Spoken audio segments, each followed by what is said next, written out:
Político con Mauricio Morales. ¿Qué estamos de vuelta? ¿Qué tal, Mauricio Morales? ¿Cómo te va? Hola, ¿qué tal, Juan Manuel? Un gusto saludarte. Mauricio, ya definido el gabinete de ministros. El presidente electo José Antonio Kast tiene el desafío ahora de probablemente llevar tranquilidad a los partidos políticos. Hablemos de lo que le corresponde al presidente nombrar aguas abajo. Sí, hay varios cargos que quedan por nombrar, Juan Manuel, entre ellos las subsecretarías. Faltan muchas jefaturas de servicio, por cierto, y también las embajadas. Yo diría que esos son los tres grupos que falta por nombrar y en los que el presidente perfectamente podría tener políticas compensatorias hacia los partidos políticos que quedaron prácticamente ausentes en la nominación del gabinete anterior. De hecho, lo comentamos durante la transmisión, Juan Manuel. 16 de los 24, fueron 24 ministros finalmente, independientes, pero 4 más van a quedar en esa misma calidad llegando el día 11 de marzo debido a las disoluciones de demócratas, de radicales, de socialcristianos y probablemente de Evópoli también, aunque Evópoli interpuso un recurso y socialcristianos se va a volver a reinscribir. Eso. Luego, en el caso de los subsecretarios, vamos por parte, Juan Manuel. Bueno, los subsecretarios son autoridades de confianza del presidente de la República, es bueno recordarlo siempre, y ofician como jefes administrativos de cada uno de los ministerios. Ahora, vamos a la matemática propiamente tal. Si uno considera el volumen de ministerios, que son 25, y las subsecretarías, que son 40, en promedio tenemos 1,6 subsecretarías por cada ministerio. Hay fuertes variaciones, eso sí. Hay, por ejemplo, ministerios que tienen una sola subsecretaría. Por ejemplo, hacen hasta tres subsecretarías que son fundamentalmente, Juanma, los ministerios denominados como sectoriales. Por ejemplo, el Ministerio de Desarrollo Social tiene la subsecretaría de Evaluación Social, la subsecretaría de Niñez, la subsecretaría de Servicios Sociales, y la de Educación tiene la subsecretaría de Educación Superior y de Educación Parvularia. Por lo tanto, el presidente de la República tiene un amplio margen de lugares en los que podría, en este caso las subsecretarías, que podría incorporar a los partidos políticos para hacer o aplicar cierto criterio de justicia. Pero no todas las subsecretarías, por cierto, tienen el mismo peso. Por ejemplo, dentro de la subsecretaría de Interior, del Ministerio de Interior, que tiene la subsecretaría de Interior y la subsecretaría de Desarrollo Regional, esta última, Juanma, y creo que lo hemos comentado un par de veces, es una de las más apetecidas por los partidos políticos porque supone el traspaso de recursos hacia los municipios. Entonces es un organismo clave, por ejemplo, cuando llega el momento de las elecciones municipales. De acuerdo a estudios que me ha tocado hacer y que también han realizado otros colegas, hay un ciclo de transferencia de recursos por parte de estas subsecretarías a los municipios con un fuerte criterio político. Es decir, desde el Estado, desde el gobierno central, se transfieren recursos principalmente a alcaldes que estuvieron cerca de perder, alcaldes propios, alcaldes del pacto que estuvieron cerca de perder en la elección pasada con el fin de afirmarlos políticamente, y sucede lo contrario con aquellos alcaldes de oposición que ganaron por muy poco en la elección anterior. Entonces, hay un criterio político y hay un criterio de competencia electoral en función de los resultados pasados. En ese sentido, es una subsecretaría muy importante para efectos de vínculo con los municipios y pensando sobre todo en las elecciones. La otra subsecretaría, y esa al parecer va a quedar en manos de Sebastián Figueroa, que es republicano. Entonces ahí el presidente está dando claramente un mensaje al Partido Republicano respecto a que, si bien se quedó solamente con 2 ministerios y 2 ministerios que uno podría decir, bueno, está obras públicas entre ellos, pero no es tan relevante en comparación con otros, sí le va a entregar la subsecretaría de Desarrollo regional que, como decía recién, es una subsecretaría muy apetecida por los partidos políticos. Claro, el Partido Republicano se quedó a nivel ministerial con obras públicas y con el Ministerio de Desarrollo Social. No está en el equipo político del presidente de la República, pero esta nominación podría dejarlos tranquilos desde el punto de vista de la relevancia que tiene esa subsecretaría. Luego, hay otras que permanentemente aparecen, sobre todo, y tú lo recordarás, Juanma, como periodista, ¿cierto?, que es la subsecretaría de la Secretaría General de Gobierno, que uno casi nunca sabe quién es el subsecretario general de Gobierno, pero sí cuando el ministro está de vacaciones. Generalmente son subsecretarios que aparecen en el verano y que a veces les tocan crisis relevantes. Todavía no tengo, por lo menos hasta ahora, un nombre para esa subsecretaría, pero también es muy apetecida por los partidos políticos. Y luego está, por cierto, la subsecretaría de Hacienda. Hay que mencionar también que el subsecretario subroga al ministro cuando este no está disponible, y dentro del Ministerio de Relaciones Exteriores está la Subsecretaría de Relaciones Exteriores y la Subsecretaría de Relaciones Económicas Internacionales. Entonces, en resumen, tenemos 40 cargos a distribuir. En las 25, en las 40 subsecretarías que acabo de señalar, dado que los 24 ministros ya están nominados, siendo uno de ellos biministro. Ya, perfecto. En la lógica del funcionamiento de un sistema como el nuestro, Mauricio, los subsecretarios, no, evidentemente, voy a decir una obviedad, pero no tienen el mismo rango ni poder que el ministro, pero tienen, o sea, me refiero a que tienen un problema práctico.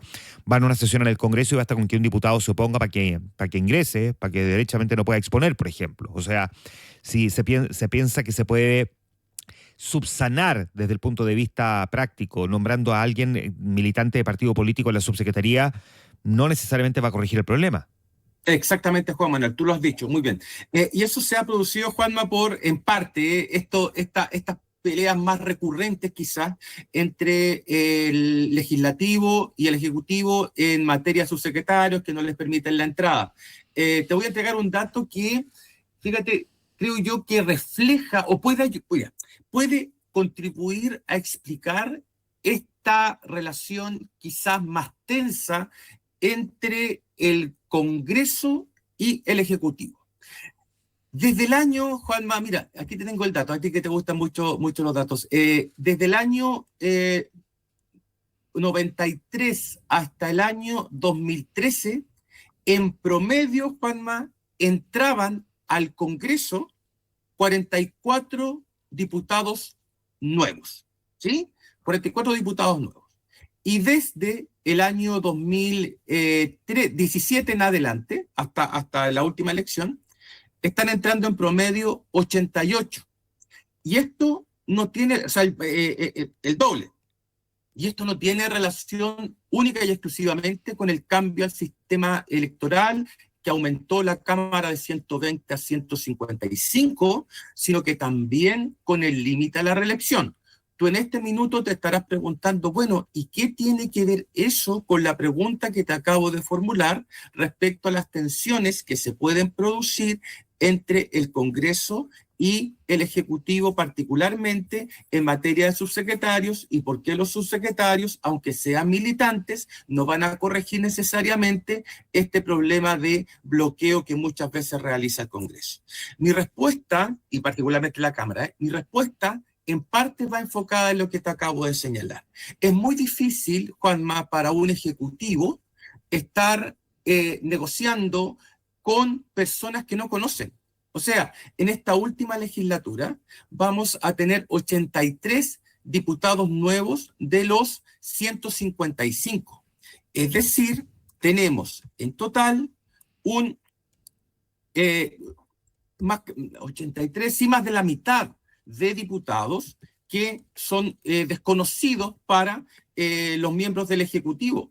En consecuencia, es muy probable que volvamos a tener el mismo problema que hemos tenido hasta el momento. Es decir, cuando hay cámaras que se renuevan tanto, Juanma, se van perdiendo los vínculos. Es decir, si es que, por ejemplo, los gobiernos de la concertación, que entraban cerca de 40 diputados nuevos, como acabo de señalar, existían algunos diputados que funcionaban como ancla dentro de sus bancadas. Entonces, el Ejecutivo llegaba y negociaba con esos jefes de bancada que tenían trayectoria en el Congreso y con los que se podía dialogar y llegar a acuerdos. En cambio ahora, con un Congreso, con una Cámara más grande de 155, que se renueve, en que existe el límite a la reelección, Claro. es decir, los antiguos socios del Ejecutivo, cualquiera sea este, Juan Manuel, cualquiera sea este, se iban o se van producto de que cumplen con el periodo y entran nuevos diputados. Primero tiene que existir una relación de adaptación y lamentablemente esa relación de adaptación es mucho más lenta porque en su mayoría son diputados que no tienen el anclaje partidario que uno podría esperar, o por lo menos no tienen el anclaje partidario que teníamos en la democracia de los 90. Por lo tanto, me temo que esa relación que tú acabas de señalar, que es la tensión entre el Congreso y esos subsecretarios que muchas veces ni siquiera los dejan entrar a las comisiones, se va a mantener. Y por lo mismo, Juanma, y lo comentamos varias veces acá, y aunque era un tanto impopular, en mi caso personal siempre me opuse a la regla de límite a la reelección, porque lo que se está produciendo ahora es que los partidos, por ese límite a la regla de reelección, y como no formaron militancia tampoco, echan mano a independientes que en realidad no contribuyen mucho a la relación con el Ejecutivo. Ya, perfecto. Mauricio, por último, porque también las embajadas pueden convertirse también en una especie como de trofeo o premio de consuelo, ¿no? Sí, las embajadas también. De hecho, según me he enterado por prensa, Juan Antonio Coloma estaría con la Embajada de España, Francisco Chaguán con la Embajada de México. Es decir, lo que está haciendo el presidente de la República es, claro, uno lo puede leer de dos maneras. Lo puede leer como una forma en la que el presidente de la República, entre comillas, premia a aquellos senadores que ya terminaron su ciclo y que a lo mejor están cerrando su carrera política y los manda a algunas embajadas, muchas de ellas muy codiciadas. Ajá. O la otra opción es que el presidente vea que si esas personas se quedan en el país, pueden generarle algún tipo de problema de carácter político, porque no son cualquiera. O sea, estamos hablando de Juan Antonio Coloma y estamos hablando de Francisco Chaguán. Por lo tanto, a lo mejor el presidente o los premia o los manda afuera con el fin de que no revuelvan el gallinero, si es que esa es la percepción que tiene el presidente de la República. Yo, en el caso de Juan Antonio Coloma, no tendría dudas que se sumaría feliz a un eventual gabinete, pero en este caso lo están mandando a embajadas, que también son premios, Juanma, muy importantes, pero son premios más para la persona que para el partido. ¿Por qué? Porque es más difícil llevarse militantes a trabajar fuera del país. Las embajadas no tienen un volumen tan significativo de funcionarios en comparación con los ministros de las subsecretarías. En consecuencia, para los militantes es mucho más atractivo que el presidente los nombre a sus correligionarios en ministerios o en subsecretarías con el fin de acceder a empleo público. Mauricio Morales, como siempre, un gusto, ¿eh? Un abrazo.